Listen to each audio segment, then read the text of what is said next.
if you know that the Night King is literally the king of chess, where it can, like, seemingly, it's very powerful and it's the whole point of the game to kill it, but it's got all these powers.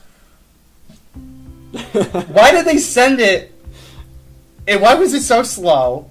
I get the suspense, I get dragging it out, but you're just setting yourself up to get killed by Arya. And they played fast and loose with his intelligence, where at one moment he's smart, and it's like, okay, so what is he doing first? Well, he's sending all this cannon fodder in first, because he's got like 5,000 of them, so like, why is he going to go to the God's Wood? Why is he going to play into their plan? He's going to send a wave of minions after him. Like, alright, that makes sense. And then it's like, now he's back to being stupid, and he shows up on his dragon, and he goes directly after both dragons. Okay. Oh, wait, now he's back to being smart because he fell off his dragon, and he's raising up all the dead to keep Jon preoccupied, because he's not going to duel him, and it's like, alright, that's great, he's smart. He's like, why am I going to duel you? But then it's, nope, right back to being stupid. I have to kill Bran myself because... Whatever. Because me. Yeah. With both those points said, I definitely agree. I think that, again, as I said before, it was like, or as you have said too, it's to build that suspense up. And think about the situation when Bran is in the Godswood, and there's just, it's getting to the point where there are so much dead walkers coming up that it just engulfs the whole area. So the Night King's not really worried about anything coming for him at that point. And by this point in the story, Arya has become a master assassin. I mean, yeah, we don't know how she flew out of the sky. I think she climbed the big tree. That's, I think, where she was hiding. On one of the branches, On one of the branches, because if you think about it in the way that the scenes were going... Point being that he wasn't worried about it. That's why he was able to take his time, and he was able to say, alright, that's it, like, we're done. Like, you're done. And when him and his goons start walking in, and it's against that orange background, I was like, wow, like, this is really quite something spectacular that we have not seen on TV before. Yeah. So, very nice. Yeah. What were we going to say? The 2 points I want to say is, one, I don't think he's in the tree, just because right before that they have the shot of where some of his goon squads, the middle managers, the middlemen managers, they're standing towards the edge of the hair moves. Yeah. So she had to have come from behind that guy. Which makes no sense. Makes no sense. But whatever. Whatever. And then the other thing is, I just don't know why they played so fast and loose with his intelligence, because he hasn't done anything like up to the point where I have to be the one to do it. Like when he killed the old Raven, I don't remember him going ahead of all of his posse with him behind him. They all came in and swept through and killed everybody but that guy, and then he showed up and was like, "Hey." To that, we really haven't. I mean, we don't truly know the Night King's intentions, like 100%, right? So maybe he was trying to, and we never will. Well, we might not. But to finish is that maybe he was trying to gain Bran's knowledge for himself or something. Whatever it may be, the only tip that we have is in episode 2, I believe it is. Bran says he's going to be coming for me. I'm what he wants. He wants to get rid of my memories. That's all we know. So. Now I guess we'll never know, as to your point. But here's one thing. This, I think, is the one thing that is the biggest problem. I don't know if anybody really kind of... well, I've seen a couple people talk about it online, but this is something that really struck me that made no sense. And it was when Daenerys has Drogon, and Dracarys, and the Night King just stands there, and he smiles.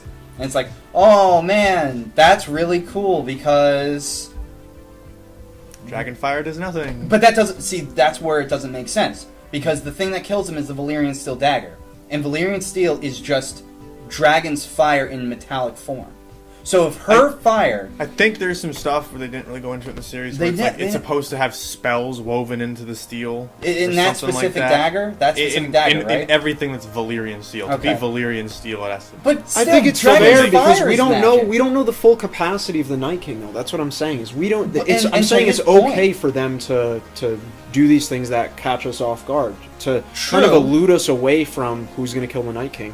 I didn't think it was going to be Arya until that conversation with the Red Woman. Yeah, I don't think anybody really saw it being Arya up until the episode came out. Yeah, but to your point, Dragon's fire is supposed to have magical properties. Daenerys didn't get burned, so is he a Targaryen or is he just magic? And if so, why doesn't dragon fire work on him? They're probably never going to talk about it. It's just going to be a thing that happened that makes no sense. It honestly just feels like a kind of a it just feels like a cop-out. A cop-out. Thank you. That's the exact word I was looking for. It feels like a cop-out. Like, no, we can't have Daenerys. That would be too easy. It would be too easy to just have her breathe fire on. I'm trying to think if there's any other events that have occurred throughout the series where it is kind of left unexplained. I can't think of any off the top of my head, but they've closed most of the loose ends, I'd say. Yeah, so yeah. I mean, there's still 3 episodes left. Yes. So and Emilia Clarke or Emilia Clarke, I don't know her full name. I think it's Emilia Clarke, the person who plays Daenerys. She said episode 5 is going to be the biggest one. Okay. So it's not this week's episode; it's next week's episode. Mm-hmm. Okay. Here's another thing. Okay. Ghost. You dropped the ball. You dropped the ball, HBO. You have a white direwolf, and you literally just throw him away. You're not even like he's dead. Like he's oh my god, no, Ghost is dead. Confirmed. No, he's fine. Is he fine? He's fine. He's in the trailer for the next episode. He's so like it's stupid. It's like so you just didn't use him the entire episode, and then on top of that, what if you took control of Ghost again and went and did some stuff that we didn't get to see because that would have been too cool. That would have been too f***ing cool, I guess. Yeah. But then you have the second dragon. So that would be Rhaegal. So Rhaegal gets hurt, understandable. It looks like he got his wing all raked up pretty bad. He just gives up for the rest of the battle. He just goes away. Yeah. And it's not even like we see him like crash land. And you're like, oh no, he got taken out. Is he gonna be okay? I hope the dead don't find him. He just disappears, and they're just like, maybe nobody will notice for the rest of the episode. I was thinking that the whole time. I was like, where's Rhaegal? The whole time, and just especially when Jon was fighting Viserion, right? Yeah. Or what is that's the okay? So that's Viserion. I want to bring that up because you pointed at this, but I want to talk about this as a thing. Jon Snow was mentally challenged in that fight. Yeah, he was dumb. He was real dumb that fight. Like to a egregious fault. Okay, I'm pretty sure there's one point where he gets into Winterfell. And he looks at Sam, and Sam has like 30 dudes on him. He's like, Jon, help me! And Jon just looks at him and turns away. I gotta get the Night King. Like he runs away from him, and he's like, dude, help! I'm like your best friend, and he's like, no, no, you screwed things up between me and my girlfriend. Yeah. On that note, I think this episode was really just hell on earth. Yeah. It was hell on earth. If there's a hell out there that exists, HBO did a good job of showing one, and what more could he have done? He's getting chased by tons of zombies and a dragon, and no one else is around him. He's, at this point, he's backed into a corner just trying to survive to figure out the next step of what he can do to help Bran. Yes. That's it. That's all he's trying to do is survive. Mm-hmm. So I think the most dumb things were just the battle tactics. Very, very, very stupid. Don't know why you're... So our plan is, okay, so here's the deal. Our plan is we're going to go out from behind our walls, okay? And then we're going to have a really awful formation out front in front of the walls, okay? Yeah. And then we're going to send in a huge portion of our forces by themselves. They're all going to die, great. And then we're going to fight for a little bit, and then we're going to realize this is too bad, and then we're going to immediately pull back into the gates, risk letting undead people in because we have to open the gates to let the people back in.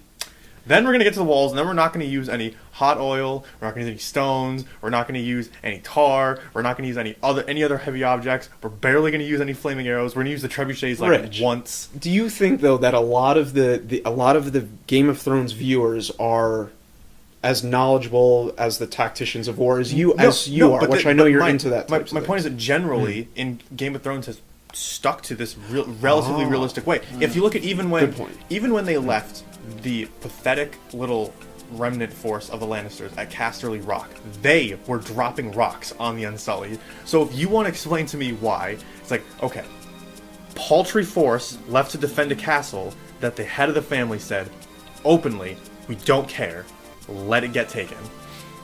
They are using tactics that the smartest, most battle-hardened people in the entire series are not using when they have the resources of all of the North and all of Daenerys Targaryen, and you're going to tell me that you can't afford to have some people dropping some...